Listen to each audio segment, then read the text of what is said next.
All right. Twitch is quietly punishing creators for multi-streaming. This is Zach's video on this topic. Let's check it out. Twitch may have just started enforcing a rule that I never thought that they'd actually touch, largely because it's a fool's errand, and more directly because it's not going to help the platform if they start enforcing it. But over the past week, dozens of streamers have been hit with a user spam violation, and after digging into it myself, there's one clear pattern.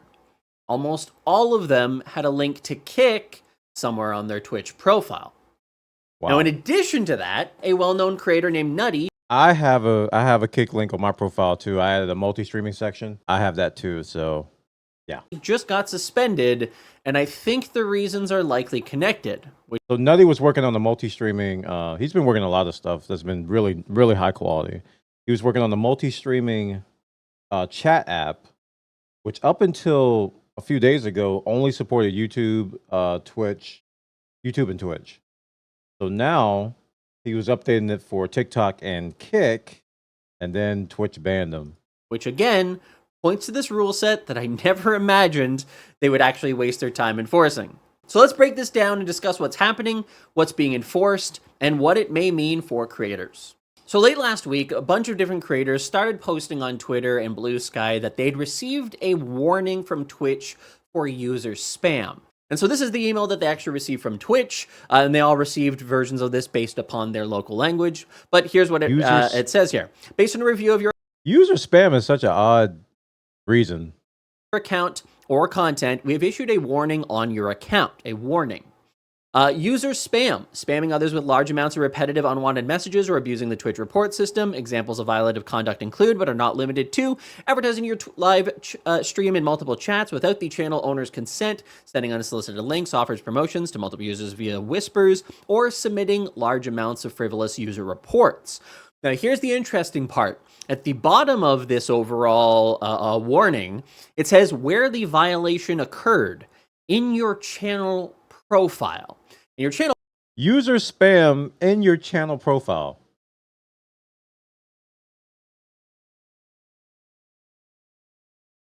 Profile is your Twitch page. It is twitch.tv/ZachBussy.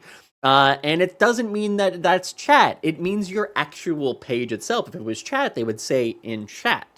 So that's a very odd thing here to message people or to warn people for user spam in a place where there is no directly interactive features. So I started reaching out to creators to find out more about this overall thing. Now, I'd asked about link trees, Kick, OnlyFans, Fansly, gambling, any kind of gambling links, or DeviantArt, just as a throw in there. I don't actually think that's a problem for Twitch. And I said, hey, do you know if by chance you had any of the following links in your profile/panels? And I sent this to dozens of creators who received this overall email and asked people to reach out to me as well. And I'll just show you some of the answers here. I had a panel image that linked to Kick in my channel. Wow. I saw your post about the warning. Random question. Do you have any Kick links in your channel profile? Oh, wow. I do. This person said, I had a direct link to my Kick. That was the only panel Twitch removed, but I removed the rest myself. Wow. And then this one said, hey there, I only have a doubt for a Kick link. Nobody is able to tell me yeah or not. Some say yes, some say no, but no Linktree, OnlyFans, Fansly, gambling, or DeviantArt. So in many cases, Twitch just removed the panel themselves, the Kick panel. No further action was necessary on their part, but Twitch wasn't really being upfront about the fact that that was the case. Now, this immediately threw off some very serious suspicious flags for me, because why would they report it as user spam? Why would you get a warning for user spam? And that's the problem I have right now is why in the world is this user spam and it's on your panel? That's not even chat. User spam applies to chat and external reports, from what I understand, based on the TOS. Not your panel. How are you going to have user spam your panel? So this seems like some knee-jerk reactions to some recent activities with Kick and their partner program embracing Twitch partners now. That's what it seems like on the surface. And the actual truth of the matter is that that means it's likely a placeholder category, because Twitch currently doesn't have a proper category for this type of enforcement. So it implies this is a new enforcement that they are undertaking. Now that led me to trying to figure out, okay, they don't want people to promote Kick. That means that it can only mean one thing. Their simulcasting guidelines. So if we take a look at their simulcasting guidelines, Or multi-streaming. it says the following guidelines have been established. You ensure that the quality of Twitch's user experience of your simulcast is, at minimum, no less than the experience on other platforms or services, including by your engagement with the Twitch community, wonder for who came up example, with this. via chat.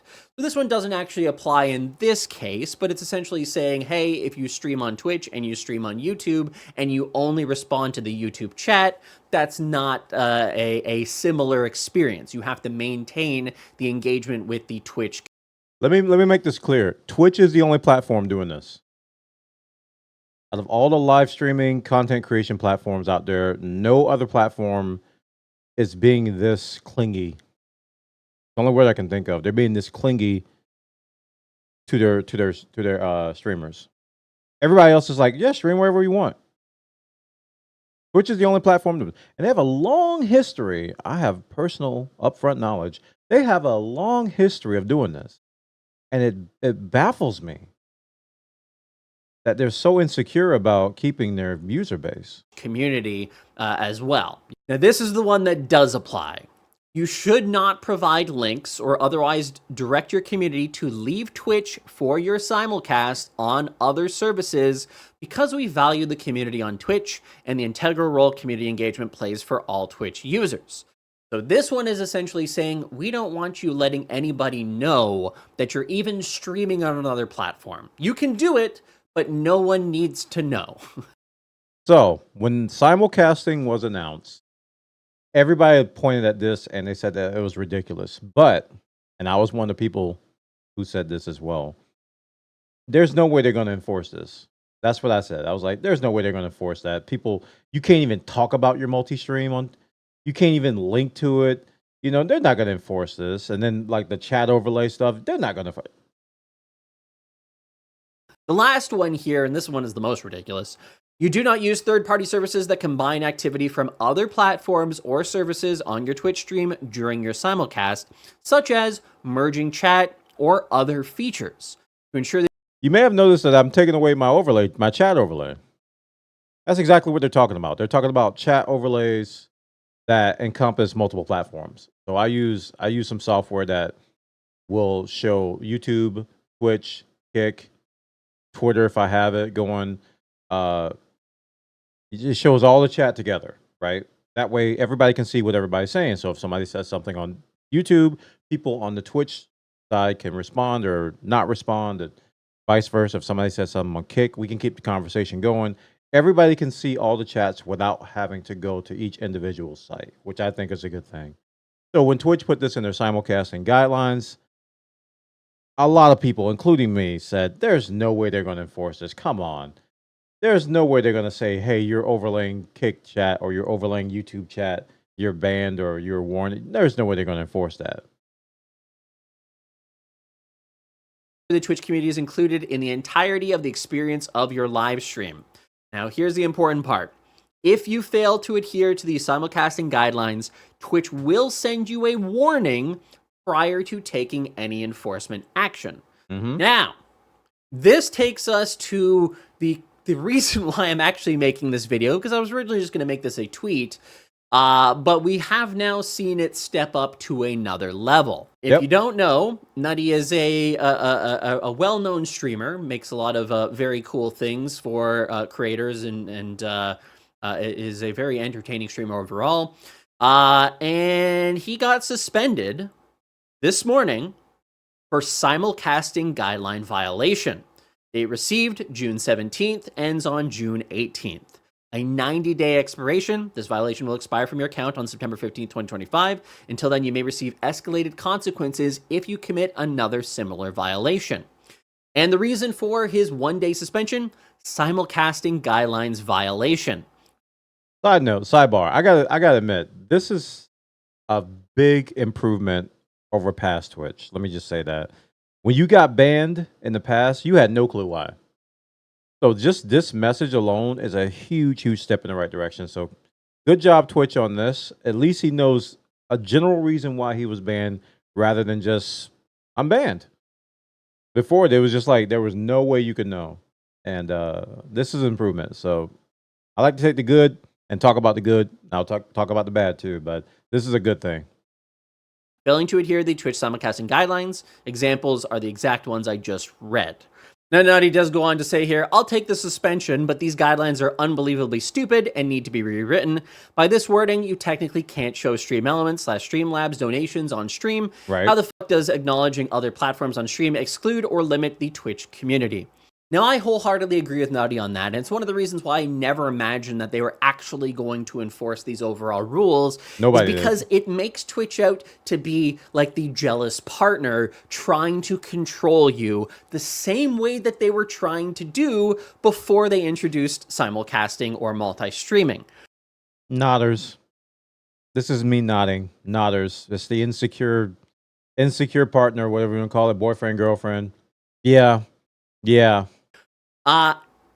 And it's when they first came out with these rules, I was like, oh my god, they're trying to do the thing where, hey, we're going to allow you to multi-stream, give us a big clap and pat us on the back because we're being so nice to you, but we don't want you acknowledging that you're on YouTube or TikTok or Kick or LinkedIn or wherever you are. Anywhere else. You can only focus on us.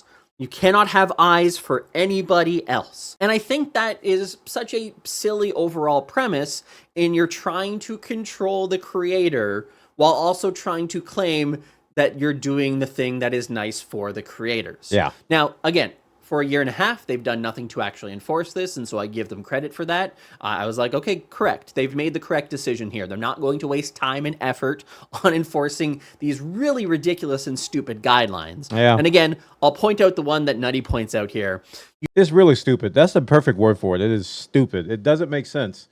And I don't see any rationale behind the reasoning that they put in the simulcasting guidelines. I don't see any kind of rationale behind that. It just sounds like we're doing it because we want to. You do not use third-party services that combine activity from other platforms or services onto your Twitch stream during your simulcast. You do not include any donations or tips or alerts from TikTok because somebody was kind enough to give you some money there, or somebody... That's exactly what Nutty was working on. I think that's why he got banned. He was doing a multi-chat overlay, which integrated, you know how people give you roses and galaxies and all that stuff? He was integrating that all into his multi-chat overlay. He was working on it live, right? And shortly after, he got banned on Twitch. Followed you on YouTube. You're not allowed to acknowledge any other platform other than Twitch. This again, this was more extreme than the previous wording overall, in that when you were single streaming on Twitch, you could absolutely take a donation. You could absolutely have third-party alerts from things like somebody subscribing on Patreon. So they actually took a step backwards in terms of being a creator-first company by introducing this in terms of some of the rules. But again, they never enforced it. The second part here, such as merging chat or other features to ensure the Twitch community is included in the entirety of the experience of your live stream. This part drives me insane because the premise of it is completely flawed. When they sat down, and I believe that Dan Clancy sat down and was asked this directly by Harris Heller, who I know also believes that this is a really silly rule. He told, and maybe if I can find the clip, I'll put it in this video. If I can't, unlucky. And we think it would hurt the Twitch experience if you combine chat, because part of the whole point of Twitch is the Twitch community. Okay? So that's point one. What's hilarious about this interview is that during the interview, he had multi-chat up. Fun fact.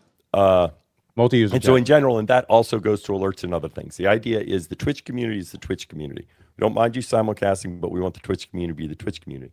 Now, the other reason is if we did have you combine chat, you are now responsible for whatever is said on the chat on those other streams. Of course. But the reality is we've always had that responsibility. Of course. As a creator. That doesn't change anything. If you're playing World of Warcraft and somebody types something racist in the chat there, you had to hide it. Guess what? You are responsible for that. You could potentially be suspended.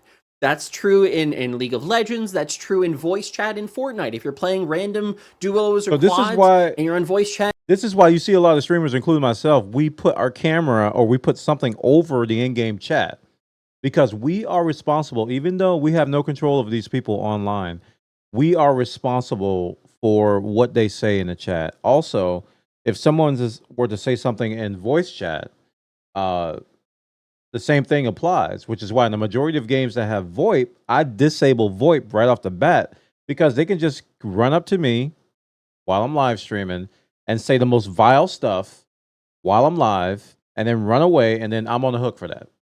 So a lot of streamers, including myself, we just disable VoIP, and people are like, why are you turning off voice? This is why.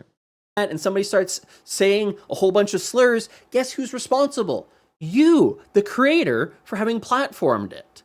So the idea that Twitch is trying to protect you is complete and sheer and utter nonsense. And the actual reality is they're trying to control creators. They're trying to say, we're allowing multi-streaming, but we're not going to allow you to do anything that would be related to multi-streaming. So you might as well just not multi-stream because you can't acknowledge or say anything to anybody else in any other stream that you're actually doing. That was my sentiment when they announced it. It was like, why bother? Why bother multi-streaming if you're going to neuter every part of it? If you're going to ignore chats, if you're going to ignore alerts, if you just why bother? So the outcome of that announcement was, well, Twitch is officially saying you're multi-streaming, you can multi-stream, but unofficially they're going to say in so many words that we don't want you to multi-stream. So that's what it came down to. I didn't think they would enforce it. I really didn't. I was like, these rules are so ridiculous, they're almost unenforceable. Apparently they found a way.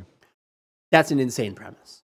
So the alternative to that is to say, well, okay, you can react to somebody that is on your YouTube chat, right? You can't show it on your stream, but you can react to it.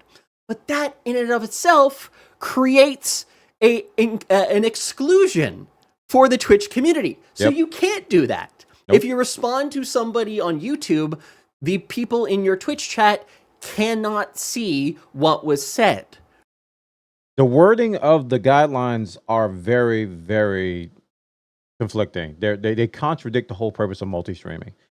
Like you said, to the point to where you shouldn't even bother doing it. I don't understand how you can multi-stream and not acknowledge on live stream something somebody says on YouTube or on Kick or on X or on anywhere else you're streaming, on TikTok. If you can't respond to it, why in the world are you streaming over there? Other than, and this is the point that I think Twitch is making, the purpose of multi-streaming is to get everybody to come to Twitch. That's what Twitch designed, or that's why Twitch allowed multi-streaming to begin with. They said, hey, you can multi-stream only if you tell everybody to come to Twitch.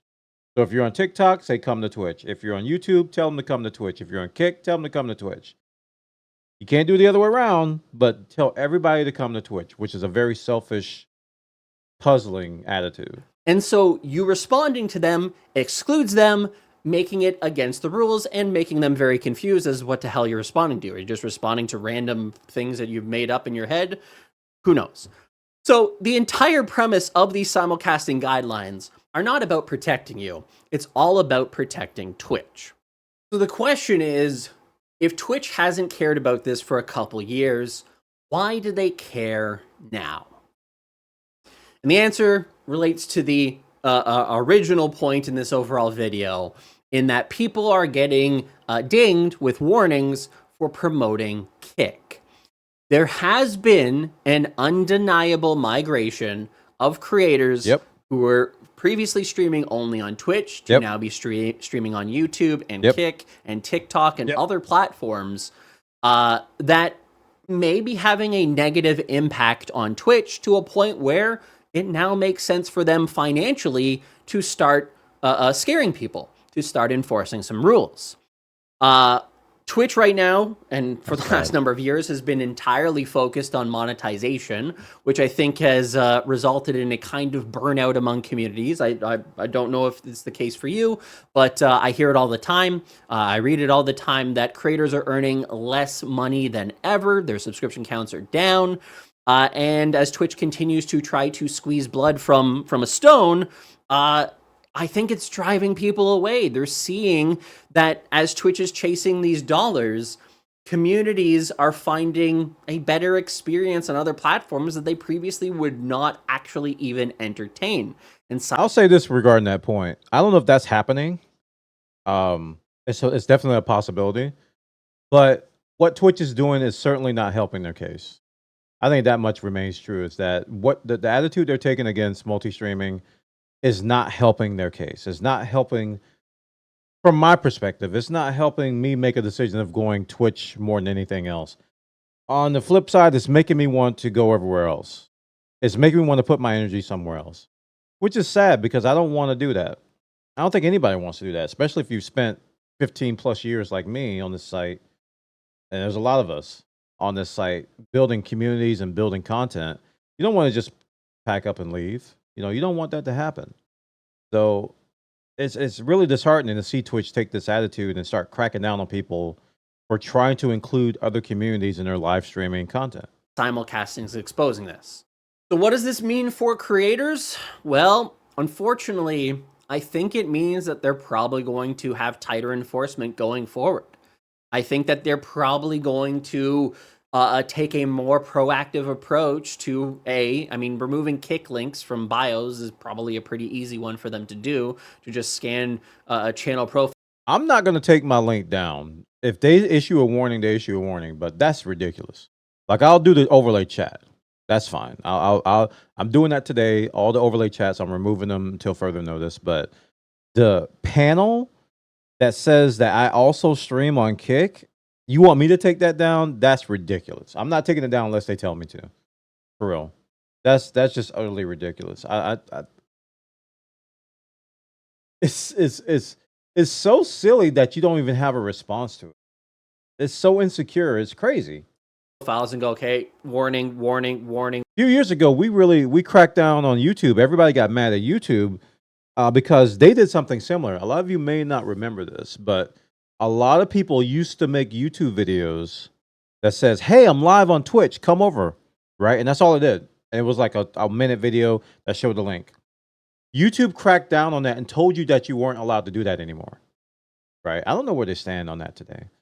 And they got a lot of blowback. People are like, what are you insecure about? What is this? You know, and they got a lot of blowback for doing that because it's a similar thing. It's like, hey, you can't promote other sites on our site. It's like the video site. What do you mean? And Twitch is taking that to like the ultimate next level. They got verbiage in their multi-streaming guidelines and they're issuing warnings everywhere. And now they've banned somebody for that purpose or for that reason. It's awful. Warning and take those out of commission.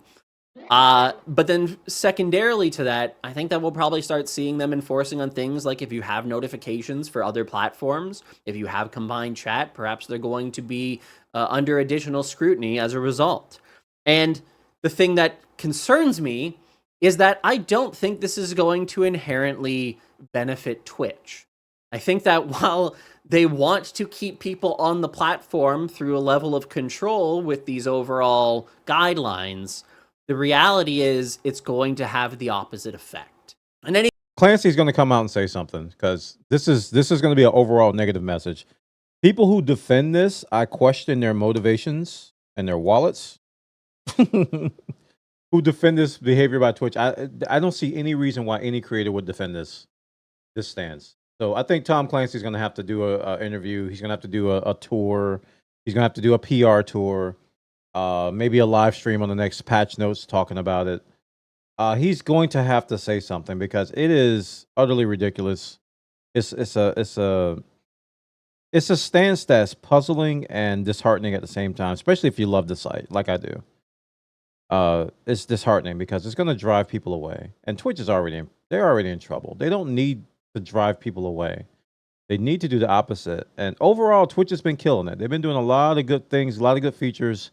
The things that they're implementing has been somewhat well thought out than the past. They've been very careful about introducing new stuff. It seemed like they're getting their act together, and then this happens. In any case, what do you think about this overall? Are you somebody who is multi-streaming? Maybe don't tell me in the comments below because maybe Twitch will actually use that as a source of information to be like, oh, we're going to go take a look at whether those people are doing it or not. But let me know, how is your overall current experience on Twitch right now? Are you feeling like it is the same community experience that you've had 5 years ago, 4 years ago? Or are things changing? Do you feel a little bit more burnt out? Is your community feeling burnt out? I'm kind of curious what you think overall and what your current experience is on the platform. And if you haven't already subscribed to this channel, make sure to do so now. Leave a like, and we'll see you in the next video. Thanks for watching, and have a good day. All right, I'll put a link in the show description to Zach's video here. It's a good overall representation of what's going on. I'll put the link in the chats as well. It's a good representation of what's going on and with this situation. And a lot of people have never heard of Nutty. The good news is that Nutty's going to get some good publicity out of this. People are like, I've never heard of this guy, and now everybody's going to be downloading his widgets. They're going to be downloading his widgets and stuff. So I'm sure Nutty's going to be happy about that, and I'm going to be happy for him. I mean, sometimes negative publicity is good publicity, but it's sad, man. It's really sad that which has come to this. So I'll put the link in the show description. You guys can check it out. Tell me what you think in the comments. It really demotivates you to stream to Twitch. It really does. It's like I'll just put more time on YouTube and Kick and start my vertical streaming journey on TikTok and Instagram Live or wherever. Put my energy there because those sites don't push you away. All right, check it out. Thanks, guys, for watching.